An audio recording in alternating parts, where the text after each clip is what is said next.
মুহূর্ত চলছে। হঠাৎ সেখানে একজন লোক এসে বললেন, সালাম, আমি কি ভেতরে আসতে পারি? ফাতেমা রাদিয়াল্লাহু তাআলা বললেন, দুঃখিত, আমার পিতা খুবই অসুস্থ। ফাতেমা রাদিয়াল্লাহু তাআলা দরজা বন্ধ করে রাসূলের কাছে গেলেন। মুহাম্মদ সাল্লাল্লাহু আলাইহি ওয়াসাল্লাম বললেন, কে সেই লোক? ফাতেমা বললেন, এই প্রথম আমি তাকে দেখেছি, আমি তাকে চিনি না। শোনো ফাতেমা, সে হচ্ছে আমাদের এই ছোট্ট জীবনের অবসানকারী ফেরেশতা আজরাইল। এটা শুনে ফাতিমার অবস্থা তখন ক্রন্দরত বোবার মতো হয়ে গিয়েছে। রাসূল সাল্লাল্লাহু আলাইহি ওয়াসাল্লাম বললেন, হে জিব্রাইল, আমার উম্মতের কি হবে? আমার উম্মতের নাজাতের কি হবে?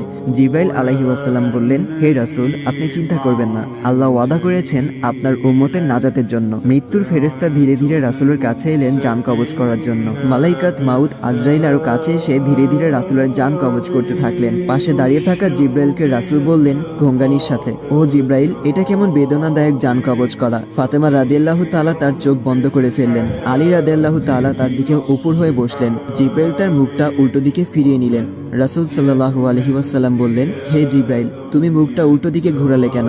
আমার প্রতি তুমি বিরক্ত? জিব্রাইল বললেন, হে রাসূলুল্লাহ, সাকারাতুল মাউতের অবস্থায় আমি আপনাকে কিভাবে দেখে সহ্য করতে পারি? ভয়াবহ ব্যথায় রাসূল ছোট্ট একটি গঙ্গানি দিলেন। রাসূলুল্লাহ সাল্লাল্লাহু আলাইহি ওয়াসাল্লাম বললেন, হে আল্লাহ, সাকারাতুল মাউতটা মানে জান কবজের সময় যতই ভয়াবহ হোক সমস্যা নেই, আমাকে সকল ব্যথা